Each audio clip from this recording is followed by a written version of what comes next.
அனைவருக்கும் வணக்கம் பிள்ளைங்களா. இந்த தாயின் அருள் உங்கள் அனைவருக்கும் பரிபூரணமாக கிடைக்க நான் இந்த தாயிடம் பிரார்த்தனை வைக்கிறேன். இந்த அழகு மயில் சீதலாதேவி பார்த்தீங்கன்னா நிறைய குடும்பத்துக்கு குலதெய்வமா இருப்பாங்க. இவங்கள ஒரு 15 வருஷத்துக்கு முந்தி பார்த்தீங்கன்னா எனக்கு யாருன்னே தெரியாது பிள்ளைங்களா.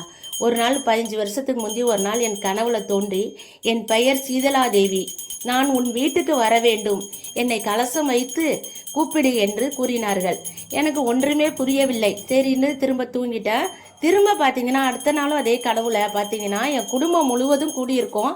அப்போ பூங்கரகம் அலங்கரித்து வச்சு நாங்கள் எல்லாரும் பூஜை பண்ணுற மாதிரி இருக்குது. அந்த பூஜையில் பார்த்தீங்கன்னா அந்த கரகமே பேசுகிற மாதிரி வாயை திறந்து உதடுகள் அசைக்கிறது போல கனவு.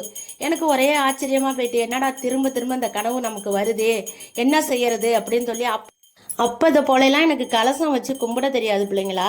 அதுக்கப்புறம் தான் கேட்டுக்கிட்டு நான் வந்து கலசம் எடுத்து வச்சு கும்பிட ஆரம்பித்தேன்.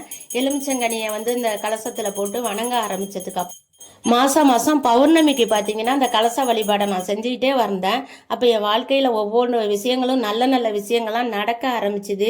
இப்படியே போயிட்டு இருக்கக்குள்ள ஒரு 3 வருஷம் முன்னாடி பார்த்தீங்கன்னா வாசலில் உட்காந்துட்டு இருக்கக்குள்ள நான் யோசிச்சுட்டு இருந்தேன், என்ன நம்ம தெருவில் ஒரு கோவில் இல்லாமல் இருக்கே, நம்ம ஒரு சாமி செஞ்சா என்ன அப்படிங்கிற மாதிரி எனக்கு தோணுச்சு.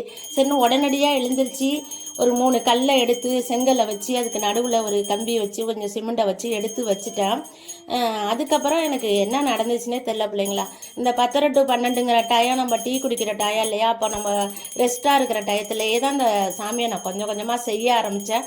10 நாளில் தான் இந்த அம்மன் வந்து அபிஜித் நேரம்னு சொல்கிறோம் இல்லையா, அந்த டயத்தில் உருவானவங்க தான் இந்த தாய். இந்த அழகு மயிலை வந்து என் கையால் செஞ்சேன் அப்படின்னு சொன்னால் எனக்கே ரொம்ப பெரிய ஆச்சரியமாக இருக்குது பிள்ளைங்களா. இந்த உலகத்தை காக்கும் பராசக்தியே இந்த கைகளால் உருவாக்கின அப்படின்னு சொன்னால் அந்த கைகள் எத்தனை புண்ணியம் செஞ்சுருக்கணும்.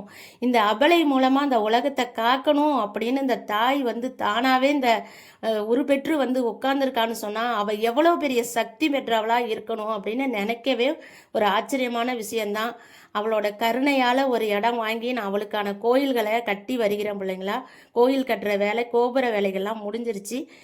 சின்னதாக கீழே உள்ள வேலைகளை முடிச்சுட்டு அவளுக்கான கும்பாபிஷேக தேதியை குறிக்கணும். அதுக்கும் அவளோட அருளும் கருணையும் தான் எனக்கு தேவைப்படுது பிள்ளைங்களா.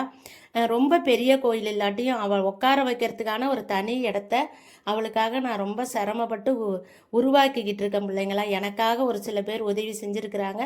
அதையும் நான் உங்களுக்கு சொல்கிறேன். நன்றி. நான் உங்கள் சக்தி உமா.